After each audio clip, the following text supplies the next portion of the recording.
Welcome back to the channel, where we bring you the latest updates and deep insights into the stories shaping our world. Today, our focus is on the Global Sumud Flotilla, an international convoy of ships that set sail to challenge Israel's blockade of Gaza. This story is about more than ships on the water. It is about symbolism, solidarity, security, and the way one confrontation can ripple across global politics. The flotilla was not a sudden action.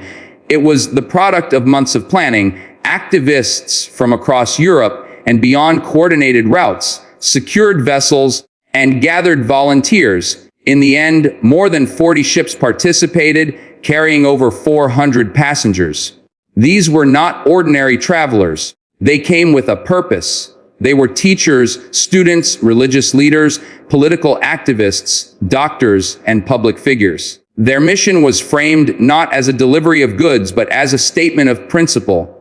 The word sumud means steadfastness in Arabic, and it captured the determination of those who set sail. They wanted to show that people around the world had not forgotten Gaza, and they were willing to risk interception and arrest to make their message clear. From the very beginning, Israel monitored their progress. Naval patrols tracked the vessels as they moved through international waters. Surveillance planes and drones flew overhead. The Israeli government had already declared that no ship would be allowed to enter Gaza without authorization. Officials insisted that the blockade, in place since 2007, was a matter of national security. They argued that groups inside Gaza, especially Hamas, have a history of attempting to smuggle weapons and materials that could be used for attacks. For Israel, the blockade is a shield, an attempt to prevent future violence. Allowing unmonitored vessels to dock in Gaza, even under the banner of humanitarian aid, was a risk they said they could not take. Organizers of the flotilla saw it differently. For them, the blockade was not a shield, but a form of collective punishment. They pointed to Gaza's shortages of medicine, food, and fuel, and the crippling effect of years of isolation on its economy. Their voyage was designed to challenge this system directly, to say to the world that silence was no longer acceptable. The presence of one passenger in particular made their message even louder. Greta Thunberg, the young climate activist whose name is known in every corner of the globe, had joined the flotilla. Her participation guaranteed media attention. Supporters hailed her courage, saying it showed the interconnectedness of struggles for justice. Critics accused her of stepping into a conflict too complex to be reduced to slogans. As the ships drew closer to Gaza's coast, the confrontation became inevitable. Israeli naval vessels approached the convoy, broadcasting warnings over radio and loudspeakers. They ordered the ships to change course and head to the Israeli port of Ashdod. Organizers refused, declaring their mission peaceful and humanitarian. Passengers raised banners and chanted slogans. For several tense hours, the standoff continued. The memory of past flotillas, especially the deadly one in 2010, that ended in bloodshed, hung heavily over the scene. This time, however, Israel seemed determined to avoid violence. When the moment came, Israeli commandos boarded the vessels swiftly and with discipline. Passengers were gathered on deck, crews were ordered to stop engines, and the flotilla was taken under control. Unlike in 2010, there were no deaths and no serious injuries. Israel emphasized afterward that the operation had been carried out with restraint, that the activists were safe, and that the mission to enforce the blockade had been achieved without bloodshed. This was only the beginning of the story. The ships had been stopped, but the consequences of that interception were only starting to unfold. The passengers were escorted to Ashdod, where processing would begin. The global reaction was waiting. Diplomats, journalists, activists, and political leaders would all weigh in. What had begun as a voyage of symbolism was about to become a full-scale international debate. Once the flotilla had been redirected, the focus shifted from the sea to the Israeli port of Ashdod. The naval interception had ended without bloodshed, but the way Israel handled the aftermath was just as important as the operation itself. The world was watching closely, ready to scrutinize every step. Officials knew that images of mistreatment could spark outrage, just as they had in past flotilla confrontations. This time, they wanted to show order, professionalism, and restraint. At Ashdod, passengers were escorted off the ships and into processing areas. Security was tight but calm. Each activist was registered, their documents checked, and their belongings searched. Medical staff examined them for signs of distress, and those with minor issues were treated immediately. Israeli officials emphasized to the press that all passengers were safe, healthy, and being treated respectfully. They stressed that the mission was about security, not punishment, and that deportation would begin swiftly. The presence of Greta Thunberg made this part of the story especially delicate. Her safety was a global concern. Israeli authorities confirmed quickly that she was unharmed, issuing statements to reassure international media. For Israel, ensuring her well-being was not only a matter of procedure, but of diplomacy. The involvement of such a high-profile activist meant that every action at Ashdod would be amplified and analyzed in capitals far beyond the region. Deportations began within days. Embassies were contacted, flights arranged, and activists were escorted onto planes bound for Europe and beyond. For many, the journey home became another chapter in their activism. In airports across Europe, supporters greeted them with cheers, banners, and applause. They were hailed as heroes who had risked detention to show solidarity with Gaza. Interviews were quickly arranged. Activists described the tense hours at sea, the sight of warships on the horizon, the moment when commandos boarded their vessels. For other governments, the return of their citizens was more subdued. Some states avoided dramatic receptions, preferring to downplay the confrontation. Their leaders acknowledged the rights of their citizens to protest, but avoided direct condemnation of Israel. These different responses highlighted the political fault lines in Europe and beyond, where some governments lean toward open criticism of the blockade, while others tread more cautiously to preserve diplomatic ties.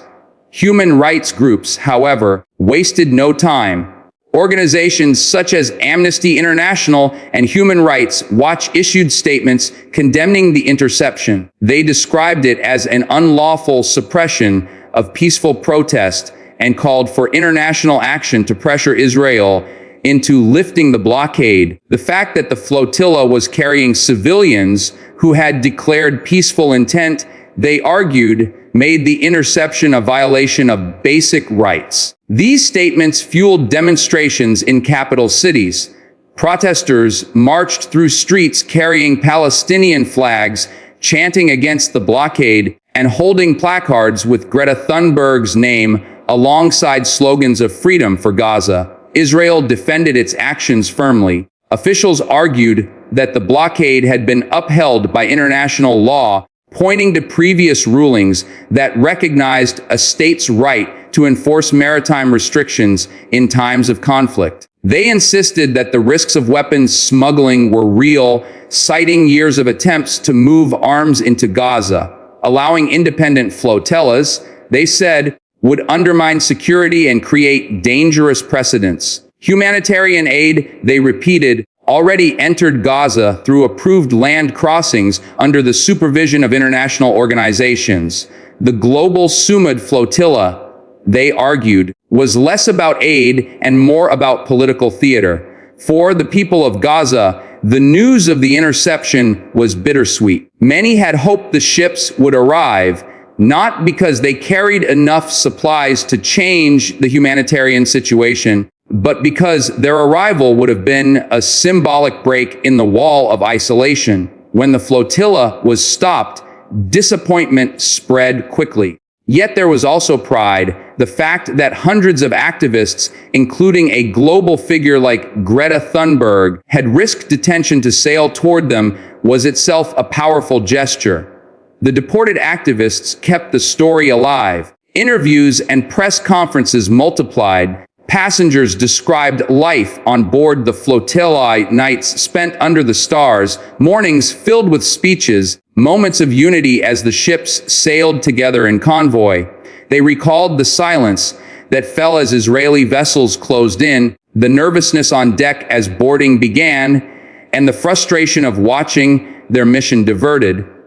These accounts spread widely across social media, carrying the story into millions of feeds. For activists, the interception had not silenced them. In fact, it gave them a new platform, one they were determined to use to amplify their message. Israel's quick deportation policy was deliberate. By sending the activists home swiftly and without prolonged detention, the government hoped to limit the diplomatic fallout. Officials wanted the focus to shift back to the fact that the blockade remained intact, that the flotilla had been stopped, and that order had been maintained. But if the goal was to make the story disappear, it did not succeed.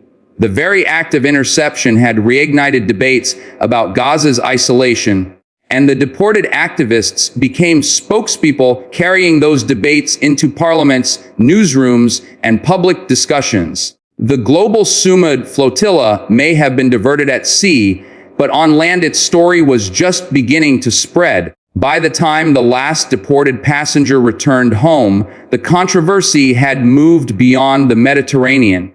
It was now part of a larger conversation about human rights, humanitarian protest, and the legitimacy of a blockade that continues to shape life in Gaza. The interception of the Global Sumud Flotilla did not end with the ships being diverted and the activists deported.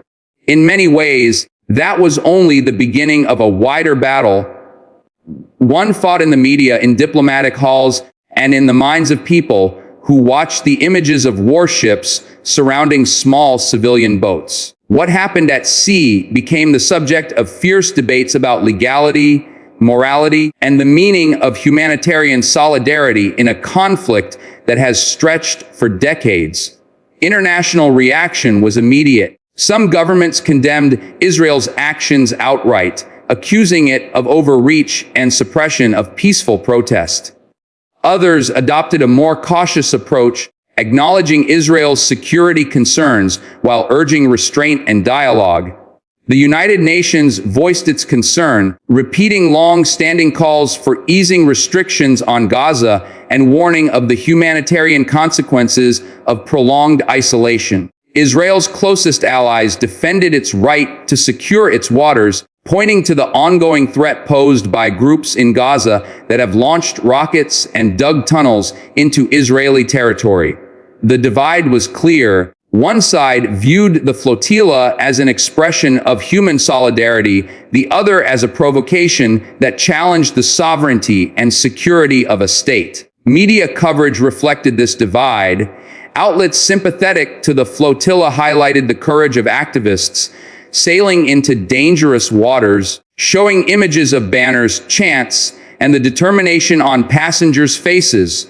They emphasized the symbolic weight of Greta Thunberg's presence, a reminder that global youth movements were not limited to climate change, but extended to wider struggles for justice. Outlets more aligned with Israel's perspective focused on the Navy's restraint. Inside Israel, the interception stirred its own debates. Many citizens supported the Navy's actions, seeing the flotilla as an orchestrated stunt designed to embarrass their country. They argued that no state could allow unmonitored ships to dock in territory controlled by an adversary. But there were also voices questioning whether such operations did more harm than good. Critics within Israel suggested that repeatedly intercepting international activists only deepened the state's diplomatic isolation, fueling campaigns that portray it as repressive. This internal debate reflected the larger national dilemma. how to balance the imperative of security with the costs of international perception. For the people of Gaza, the flotilla became a symbol. Residents knew that the supplies aboard would not resolve their shortages of electricity, food, or medicine. Yet the attempt itself mattered. The sight of international activists confronting heavily armed warships in their name was a reminder that they were not invisible. It carried a weight that statistics and reports cannot capture. It gave hope that their situation was not forgotten, that their struggle resonated far beyond the borders of the enclave. The symbolism of solidarity is not measured in tons of cargo, but in the willingness of others to share in the risk. Greta Thunberg's role was central to this symbolism. Her decision to join the flotilla meant that new audiences, young people who had followed her climate campaigns, were suddenly drawn into debates about Gaza and humanitarian protest. Critics accused her of overstepping, but supporters argued that her presence linked struggles across borders, showing that justice is not confined to one issue. The legal discussion also deepened. Scholars of international law argued over the legitimacy of the blockade and the rights of civilians in international waters. Supporters of Israel pointed to precedents that upheld a state's right to enforce naval restrictions in conflict situations. Critics countered that the blockade amounted to collective punishment, which is prohibited under humanitarian law. The Global Sumud Flotilla thus became not only a political flashpoint, but a legal one, fueling debates in universities, think tanks, and policy forums around the globe. In the streets, demonstrations kept the issue alive. Protests erupted in capitals from London to Stockholm, from Berlin to New York. Placards carried Greta's name alongside slogans of freedom for Gaza. Chants echoed against the blockade, and social media campaigns spread footage of the flotilla's journey, ensuring that the story reached millions more. For organizers, this was proof that their mission had succeeded in its true aim to generate visibility, to spark debate, and to remind the world that Gaza's isolation is not uncontested. In the end, the Global Sumud Flotilla did not change the physical reality of Gaza. The blockade remains. The supplies did not arrive. The activists were deported.